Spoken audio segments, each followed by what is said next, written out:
बुद्ध दुनिया के सबसे बड़े धर्मों में से एक बौद्ध धर्म के संस्थापक थे। बुद्ध एक बुद्धिमान और दयालु व्यक्ति थे। उन्होंने लोगों को विपरीत परिस्थितियों से मुकाबला करना सिखाया। बचपन में उन्हें सिद्धार्थ गौतम कहा जाता था। सिद्धार्थ गौतम एक राजकुमार थे जो ईसा पूर्व 6ठी और 4ठी शताब्दी के बीच रहते थे। उनका जन्म नेपाल और भारत के बीच की वर्तमान सीमा पर हुआ था। हालांकि उनके बारे में कई किंवदंतियां हैं, लेकिन उनके जीवन के बारे में कुछ भी निश्चित रूप से ज्ञात नहीं है। ऐसा माना जाता है कि वह उम्र, बीमारी और मृत्यु के प्रभाव से मुक्त होकर विलासिता में बड़ा हुआ था। एक समय की बात है, कपिलवस्तु नामक स्थान पर राजा शुद्धोदन और रानी महामाया रहते थे। रानी महामाया ने लुम्बिनी गार्डन में एक प्यारे से बच्चे को जन्म दिया, जिसका नाम सिद्धार्थ रखा गया। दुख की बात यह है कि जन्म देने के 7 दिन बाद रानी की मृत्यु हो गई।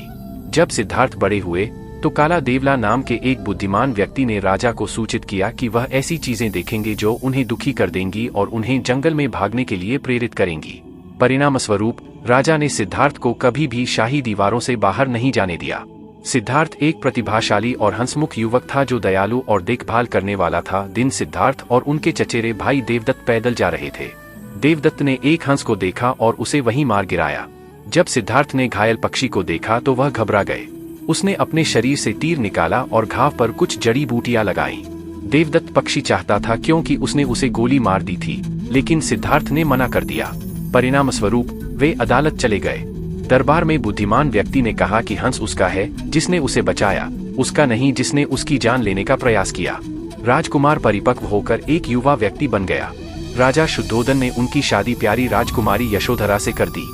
राजा ने सोचा कि जब सिद्धार्थ का विवाह होगा तो वह कभी अपना घर नहीं छोड़ेंगे। दूसरी ओर सिद्धार्थ को महल में असंतोष महसूस हुआ। चलो महल के बाहर घूमने चलते हैं, उन्होंने एक दिन अपने नौकर चन्ना से आग्रह किया। रास्ते में राजकुमार को एक बुजुर्ग व्यक्ति मिला जो झुका हुआ था। राजकुमार का पहले कभी किसी बुजुर्ग व्यक्ति से सामना नहीं हुआ था। उन्होंने कहा, वह क्या है चन्ना? यह एक बुजुर्ग सज्जन है, चन्ना ने कहा। एक दिन राजकुमार, हम सभी बुजुर्ग होंगे। राजकुमार व्याकुल होकर अपने महल में लौट आया। कुछ दिनों बाद सिद्धार्थ फिर बाहर चले गए। इस बार उनका सामना एक बीमार व्यक्ति से हुआ जो पीड़ा से करा रहा था। वह आदमी क्यों रो रहा है? सिद्धार्थ को आश्चर्य हुआ। उसने पहले कभी किसी बीमार व्यक्ति को नहीं देखा। चन्ना ने जवाब दिया, वह अस्वस्थ हैं और गंभीर दर्द के कारण करा रहे हैं। सिद्धार्थ दुखी होकर महल लौट आए। अगली बार जब सिद्धार्थ बाहर निकले तो उन्होंने देखा कि लोगों का एक समूह एक शव को घसीट रहा है।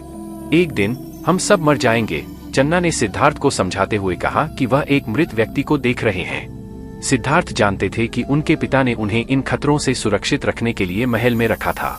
क्या हम सभी को बूढ़ा, बीमार और मरना होगा? उसे मन ही मन आश्चर्य हुआ। क्या कोई अन्य विकल्प नहीं दिखता? सिद्धार्थ एक बार फिर चले गए। इस बार उसने एक आदमी को देखा जिसका सिर मुंडा हुआ था, नारंगी वस्त्र थे और उसके हाथ में एक कटोरा था। वह आदमी अच्छे मूड में लग रहा था। वह आदमी कौन है? उसने चन्ना से पूछताछ की।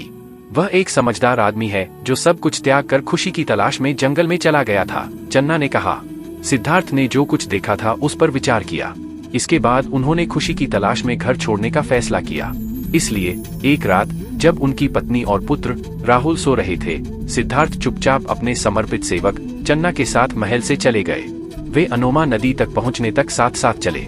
सिद्धार्थ ने वहां अपने शाही वस्त्र उतार दिए। उन्होंने चन्ना को महल लौटने के लिए अपने कपड़े और अपना घोड़ा सौंप दिया।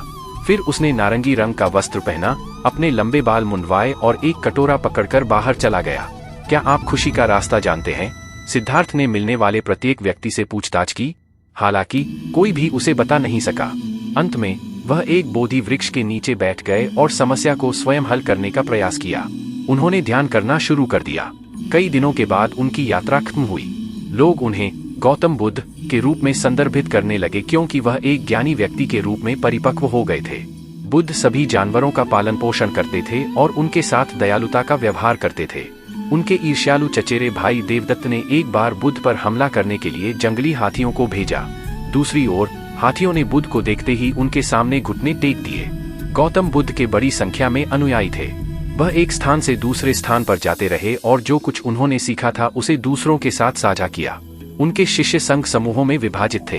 उन्होंने इस बात की वकालत की कि जो कुछ भी उसके पास है उससे संतुष्ट रहकर और सभी प्राणियों के साथ दयालुता का व्यवहार करके आनंद प्राप्त किया जा सकता है। जब बुद्ध कपिलवस्तु लौटे तो उनके पिता पत्नी और पुत्र के साथ साथ कई अन्य लोगों ने उनका स्वागत किया। आनंद उनके रिश्तेदारों में से एक बुद्ध के समर्पित अनुयायी बन गए और उनके बड़े होने पर उनकी देखभाल करने लगे। बुद्ध अगले 45 वर्षों तक उपदेश देते रहे।